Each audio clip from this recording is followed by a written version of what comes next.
नमस्कार दोस्तों, हमारे सभी प्यारे दर्शकों को हर हर महादेव। आज हम आपको महादेव की एक सत्य चमत्कारिक घटना से रूबरू करवाने वाले हैं। वाकई में यह घटना आपके रोंगटे खड़े कर देगी।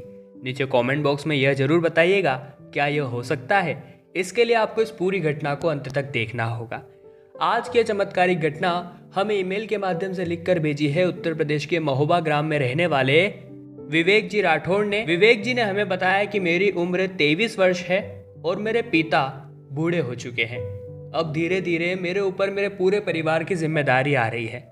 ऐसे में यूं तो मैंने बीएससी कर रखा है, परंतु फिर भी कहीं पर भी मुझे जॉब नहीं मिल रही है और बेरोजगारी के चलते हमारे पूरे परिवार को बहुत ज़्यादा गरीबी का सामना करना पड़ रहा है। ऐसे में गांव के कुछ बुजुर्ग लोगों ने मुझे यह सलाह दी कि नौकरी तो लगने से रही, अपने घर के बाहर जो थोड़ी सी तेरी जमीन पड़ी है उस पर ही खेती कर और इसी प्रकार से अपना जीवन बसर करना शुरू करते हैं। क्योंकि बहुत प्रयास के बाद मेरी नौकरी नहीं लगी तो मैंने भी इसी बात पर अमल करने का डिसाइड किया और अपनी बंजर जमीन पर खेती के लिए मैं हल चलाने लगा।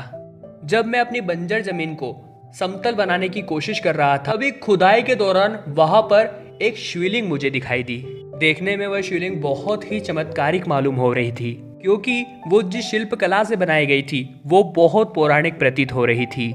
मैंने सभी गांव वालों को उस जगह बुलाया और सभी को शिवलिंग के दर्शन कराए। सभी ने उस समय यही सलाह दी कि इसी स्थान पर इस शिवलिंग को हमें विराजमान करना चाहिए और अच्छी तरह से पूजा संस्करण भी करवाना चाहिए। हो सकता है इस शिवलिंग की पूजा से हमारे गाँव की तकदीर भी बदल जाए और मेरे भी जीवन में कुछ सुखों की प्राप्ति मुझे हो जाए। शिवलिंग की पूजा संस्करण के लिए मुहूर्त देखने के लिए एक पंडित को बुलाया गया। उसने अगले 2 दिन बाद विशेष मुहूर्त और उसी बीच शिवलिंग की प्राण प्रतिष्ठा का उत्सव करने की सलाह दी। परंतु इन 2 दिनों के भीतर विवेक जी और पूरे गांव वालों के साथ एक बहुत बड़ा चमत्कार होने वाला था। अगर वो आप जानना चाहते हैं तो वीडियो को अंत तक देखते रहिए। चूंकि दोस्तों महोबा गांव पास ही एक नदी से जुड़ा हुआ था, तो वहां पर जब भी बारिश का मौसम आता था बाढ़ की संभावनाएं बहुत ज्यादा बढ़ जाया करती थी। और ऐसी ही एक बाढ़ की संभावना बनी शिवलिंग प्रकट होने के अगले ही दिन। उस समय जब सबने यह खबर सुनी कि महोबा गांव में बाढ़ आने वाली है, तो सभी ने एक ही निर्णय लिया कि जितना जल्दी हो सके अपने घर में छुप जाइए या अपनी घर के छतों पर चले जाइए। गांव के सभी लोगों ने ऐसा ही किया। तभी मुझे गांव के एक बुजुर्ग व्यक्ति का कॉल आया कि तुम्हारे आंगन में जो शिवलिंग प्रकट हुई है, इस बाढ़ के चलते उसे किसी प्रकार का नुकसान नहीं होना चाहिए, अन्यथा हमारे गांव को इसका हर्जाना भुगतना पड़ेगा।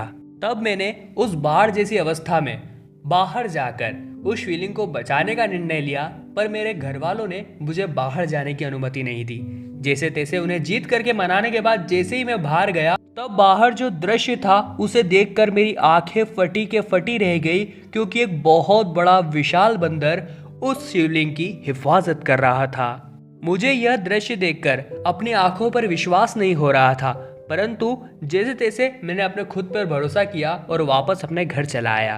परंतु दोस्तों जब सब कुछ शांत हो गया, बाढ़ का वातावरण एकदम शांत हो चुका था, हम सभी गांव वाले घर से बाहर निकले, तब वहां का दृश्य देखकर हम बहुत हैरान हो गए थे। क्योंकि उस समय शिवलिंग के आगे पीछे कोई बंदर नहीं था, बल्कि एक बड़ा सा भाटा शिवलिंग के पीछे था, जिस भाटे ने उस बाढ़ के पानी से उस शिवलिंग की रक्षा की थी और चमत्कार स्वरूप उस शिवलिंग को एक आज तक नहीं आई थी। जब विवेक जी ने सभी गांव वालों को यह बात समझाई कि यह भाटा पहले यहाँ नहीं था, बल्कि इसके पहले जब मैं यहाँ आया था एक विशाल वानर बंदर इस शिवलिंग की हिफाजत कर रहा था। ऐसा जब मैंने गांव वालों से कहा तो किसी ने भी मेरी बात पर यकीन नहीं किया और सबने मुझे यही समझाया कि यह तो आपका भ्रम होगा और यह विशाल पत्थर शिवलिंग के पीछे आ गया, इसलिए हमारी शिवलिंग बच गई। उसके बाद मुहूर्त के अनुसार शिवलिंग का नाम संस्करण किया गया और वहीं पर शिवलिंग की प्राण प्रतिष्ठा कर दी गई। विवेक जी ने हमें बताया कि इस शिवलिंग की प्राण प्रतिष्ठा करने के बाद हमारा गांव भी बहुत अच्छी तरह से फल फूल गया और जहां मेरी ड्रीम जॉब थी जिसे मैं पाना चाहता था, थोड़े दिनों में मुझे वह भी मिल गई और हमारे घर की स्थिति भी बहुत अच्छी हो गई। परंतु यह सब कुछ सच हो पाया था महादेव और उनके विशेष चमत्कार की वजह से। तो दोस्तों आप हमें नीचे कमेंट बॉक्स में बताइए, क्या विवेक जी को भ्रम हुआ था या उन्होंने जो भी देखा था वह सचमुच में सच हो सकता है। वीडियो ने आपको प्रभावित किया हो तो लाइक जरूर कीजिएगा और हमेशा ऐसी चमत्कारिक घटनाएं देखने के लिए हमारे चैनल को आप सब्सक्राइब कर सकते हैं। अभी के लिए आप सभी को हर हर महादेव।